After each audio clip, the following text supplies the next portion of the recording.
días, ¿cómo les va? En primera medida, el gobierno porteño dice, esto es producto de la inflación. ¿De qué es producto este aumento del subte del 3,50? Bueno, si fuera la inflación no podrían haber aumentado 220% en un año, porque eso es lo que han aumentado en un año, y esa no es la inflación, o por lo menos no hemos escuchado ningún analista que diga eso. Si tomamos este aumento último es del 40%, tampoco tiene que ver con la inflación. Si tomamos lo que el gobierno le ofrece a los docentes y a los estatales, ¿cierto? Le está ofreciendo el 20% en 2 cuotas, tampoco tiene que ver con la inflación. Yo creo que no pueden discutir de que este aumento es completamente injustificado, que no han podido presentar ningún informe técnico que lo avale, porque se negaron a hacer una auditoría, que era lo que tendrían que haber hecho. Primero controlar, ver, abrir las cuentas de esta empresa muy cuestionada, y cuando tuviéramos todos los datos sobre la mesa, de manera transparente, se podría haber discutido. ¿Qué hacer con la tarifa? Pero hay variantes para no terminar con otro mazazo a la gente. Por ejemplo, ¿por qué no se le recorta un poco la ganancia a la empresa? Esa es una variante también, porque nosotros tenemos entendido que esta empresa gana de manera extraordinaria, no es una ganancia simple, tiene ganancias que le han permitido embolsar toneladas de dinero. ¿Por qué no dejan de percibir tanta ganancia por un periodo de tiempo para subsidiar el transporte? Hay otras medidas que se pueden tomar. El problema es si uno tiene sensibilidad social y cree realmente que tiene que gobernar para la gente o tiene que gobernar para la empresa. En este caso, este gobierno gobierna para las empresas y no le interesa a la gente. Bodart, ¿usted cuándo presentó este amparo ante la justicia? El 11 de marzo, después de haber agotado otras instancias, porque ya veíamos... ¿Cuáles fueron esas instancias? Bueno, se realizó primero una audiencia pública. Esa audiencia pública tuvo una desprolijidad tremenda, porque al no tener ningún informe presentado por escrito por parte del gobierno, fuimos todos sin saber nada. Escuchar a un funcionario que decía, nos parece que sí, esto se gasta lo otro, pero no, sin papeles no se puede hacer una discusión, porque la audiencia pública tiene como objetivo tener toda la información sobre la mesa para que cualquier ciudadano pueda hacerlo. Esto motivó que todos los legisladores, después de la audiencia pública, 32 sobre 60, o sea, la mayoría, hiciéramos una presentación, pidiéramos una sesión especial y presentáramos juntos un proyecto solicitándole al Ejecutivo que suspenda el aumento hasta que esté la auditoría que se había comprometido en el año pasado. Bueno, tampoco escuchó. Y eso digo esto de escuchar porque se dicen que escuchan a todos, que ellos son distintos a no se sabe quién, pero a la hora de actuar, actúan de una manera antidemocrática. Entonces, bueno, y cuando no quedó más que eso, yo presenté un amparo que es lo que el juez ahora, ¿no es cierto?, ha dictaminado favorablemente. ¿Y por cuántos días este amparo? No Porque tiene la gente fecha. está preguntándose cuándo empieza el aumento del subte. Claro, no tiene fecha el amparo. Lo que le ha solicitado al gobierno el juez es que le entregue todos los papeles que no entregó hasta ahora, los informes que se supone que tienen, los informes sobre el impacto social y ambiental que puede provocar esta medida. Y bueno, ahí verá el juez.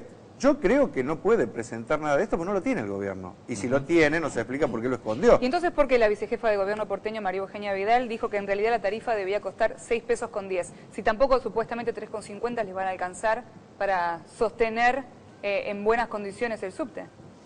Lo que pasa es que acá el gobierno tiene que dejar de mentir. Por lo menos tiene que decir lo mismo y mantenerlo en el tiempo. Nosotros, parte del aumentazo del ABL va a parar al subte. Se supone para un fondo para solucionar los problemas del subte. Los peajes, el aumento último va a parar al subte. Las patentes va a parar al subte. El impuesto al sello va a parar al subte. O sea, todo ese dinero, que lo sufrimos todos, va a parar allí. Ahora, pero también necesita, además de todo eso, ahora aumentar la tarifa. O sea, pero a ver, para que podamos entenderlo, porque quizá el común de la gente no lo entiende, ¿el subte es un servicio deficitario? Bueno, cuando el subte se privatizó daba ganancias. A partir de ahí no sabemos más qué es lo que pasó, porque nunca el Estado tuvo el rol de policía y abrió los libros y controló. ¿Qué es lo que tiene que hacer el Estado? Porque el subterráneo es de los porteños, no es de la empresa. La empresa es una empresa concesionaria y el Estado tiene que controlar. Nunca se controló. Esta empresa entonces pierde dinero. Yo creo que se ha enriquecido de una manera tremenda. Incluso nosotros hemos comprobado que ha fraguado balances para justificar cada vez más subsidios. ¿Qué hacía? Dividió la empresa en varias. ¿no es cierto?, que se autocontrataban entre ellas a sumas extraordinarias para garantizar que siempre diera pérdida. Los servicios que eran rentables no los ponía en el balance, por ejemplo, el alquiler de locales, la venta de publicidad, etcétera. Entonces siempre daba en rojo y después chantajeaba al gobierno para pedir más subsidio. Pero nadie investigó ni abrió los libros para saber si es cierto todo esto, ¿no es cierto?, y hasta dónde esta empresa ha estafado. Entonces, ¿quién decide? Eso no está chequeado. ¿Cómo? Eso no está chequeado, entonces. No hay, no hay auditoría. Ahora, por eso decimos nosotros, se va a dar el ridículo de que en estos días están por renovarle la concesión a la empresa, están aumentando el precio del boleto y la auditoría, el gobierno dice que la va a hacer dentro de 2 o 3 meses. ¿Qué pasa si esa auditoría da que esta empresa estafó, pero ya tiene firmado un contrato por 10 años más? Claro, ¿Qué pasa, si se demuestra que no hace falta aumentar, sino que esta gente la quiere toda la plata y después cobrándole a la gente? O sea, es una barbaridad lo que se está haciendo. Por eso digo, estamos ante la inminente renovación de concesión con esta empresa. Digo, es una locura pensar en reabrir una licitación y proponer este negocio a empresas que quieran ganar dinero, pero además reinvertir en el subte con dinero genuino, no con dinero ni de la ciudad, ni del boleto. ¿Es un negocio deficitario o es un negocio tentador? Si uno lo sale a ofrecer. ¿Y por qué no se va a Metrovías, pese a todos los problemas? O sea, si usted escucha a los funcionarios de Metrovías, todos los meses dicen los grandes problemas, que no me alcanza. ¿Por qué no se van? O sea, no se van porque es un negocio redondo, se la llevan en pala y nadie los controla.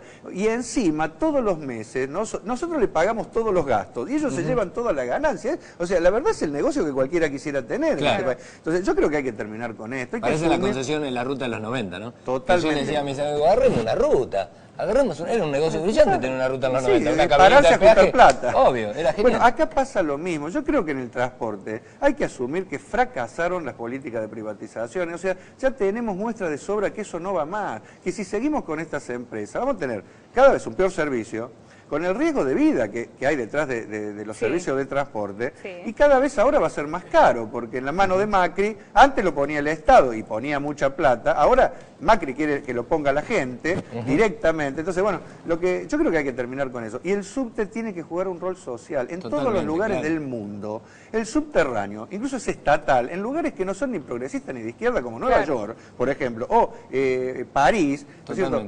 ¿Por qué son estatales? Porque es un servicio como la escuela pública o el hospital que no se puede guiar con la lógica de la ganancia y el Estado entiende que tiene que invertir, pero tiene a su vez que controlar para garantizarle la seguridad y la eficiencia a los vecinos. ¿Podemos tener una comparación de los subtes en París y en Madrid? Porque digo, me tocó también una discusión con Dietrich por este tema y él me decía que hay que desalentar el auto para alentar el transporte público. Y la verdad yo le dije, mire, vengo de Parque Roca, dígame cómo hago para llegar a Parque Roca en subte, porque la verdad tuve la oportunidad de ir a Roland Garros en París en subte. Y lo pude hacer, porque la extensión de la red es realmente fantástica. Acá la extensión de la red es mínima y el precio es muy alto. Bueno, casi 6 veces tiene la extensión de París más que la de acá. Y siendo que son ciudades parecidas en lo que hace a la cantidad de metros cuadrados muy buen servicio que ocupan. Aparte que están interconectados, está interconectado el subte con el ferrocarril y con el transporte, ¿no es cierto?, terrestre. Esto hace que uno pueda dejar el auto en el Gran París y viene cómodo, ¿no es cierto? Y yo hice un cálculo, por ejemplo. Comparé los salarios mínimos de cada país y saqué la cuenta. ¿Cuántos boletos compro con el salario mínimo, por ejemplo, de Argentina y en particular acá de la ciudad, que es el único lugar donde tenemos subte? Se compran 821 boletos aquí en Buenos Aires. Sí. Ahora, en París, con este sistema, usted paga un boleto y puede subirse a un tren, etcétera, se puede comprar 1.126 boletos con el salario mínimo de un parisino.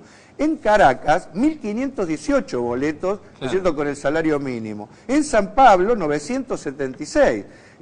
En todos estos lugares son estatales el servicio, lo cual demuestra que se puede hacer, el Estado puede gestionar y tener un buen servicio, eficiente, seguro y económico, si el Estado asume la responsabilidad que tiene. Ese es un gran dato, porque es el dato puntual del impacto en el bolsillo del trabajador. Ese es un muy buen dato. Udar, le agradecemos muchísimo y nos gustaría que nos diga cómo termina esto.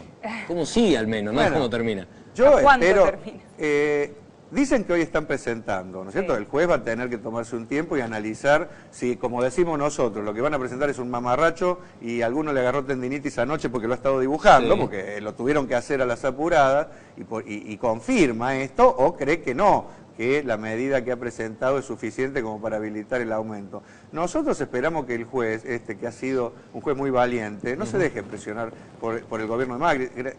Han salido todos los funcionarios a criticarlo y a negar la independencia que tiene la justicia. Yo creo que a la sociedad también que se exprese, que realmente digamos lo que opinamos y apoyemos este tipo de medidas para que realmente podamos vivir mejor y terminemos con los vivos que toman cualquier medida sin interesarle a la gente. Muchas gracias. No, gracias a ustedes. Bueno,